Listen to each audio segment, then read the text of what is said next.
पश्चिम बंगाल की आसनसोल लोकसभा सीट से भारतीय जनता पार्टी का टिकट पाकर लौटाने वाले भोजपुरी फिल्मों के सुपरस्टार पवन सिंह ने अब यू टर्न ले लिया है। उन्होंने निजी कारणों का हवाला देते हुए चुनाव लड़ने से इनकार कर दिया था, लेकिन अब वो फिर से कह रहे हैं कि मैं चुनाव लड़ूंगा। पवन सिंह ने इंस्टाग्राम पर एक पोस्ट करके इसकी जानकारी दी। पवन सिंह ने लिखा, मैं अपने समाज, जनता जनार्दन और मां से किया हुआ वादा पूरा करने के लिए चुनाव लड़ूंगा। आप सभी का आशीर्वाद अपेक्षित है। जय माता दी। पवन सिंह ने अपनी पोस्ट में इससे ज्यादा कुछ नहीं लिखा है, लेकिन चर्चा है कि वो आरजेडी के टिकट पर बिहार की आरा सीट से मैदान में उतर सकते हैं। अब तक ये पुख्ता जानकारी नहीं है कि पवन सिंह कहां से चुनाव लड़ने की बात कर रहे हैं, लेकिन भाजपा का टिकट लौटाने के बाद अब उनका क्या विकल्प होगा, इस पर कयास लग रहे हैं। लेकिन उन्होंने एक ट्वीट किया है जिसे लेकर चर्चा तेज है। दोबारा चुनाव लड़ने के ऐलान से पहले उन्होंने लिखा था, अब तक जो भी किया सब गलत लोगों के लिए किया। उनकी इस पोस्ट से अनुमान लगाया जा रहा है कि वो शायद पार्टी बदल सकते हैं। वहीं कुछ सूत्रों का कहना है कि उनकी आरजेडी से बात फाइनल हो चुकी है और वो आरा सीट से मैदान में उतरना चाहते हैं।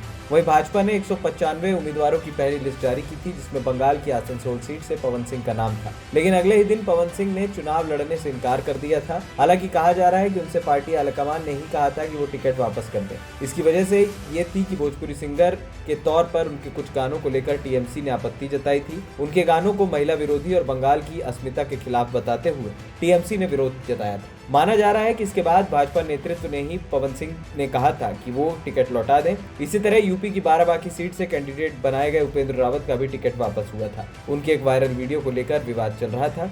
लेकिन अब बड़ी बात यह है कि पवन सिंह अगर चुनावी मैदान में उतरते हैं तो फिर वो किस पार्टी से उतरेंगे, और अगर आरजेडी की तरफ से उतरते हैं तो ये बीजेपी को एक बड़ा झटका पवन सिंह देते नजर आएंगे। एएनपी टाइम्स की रिपोर्ट।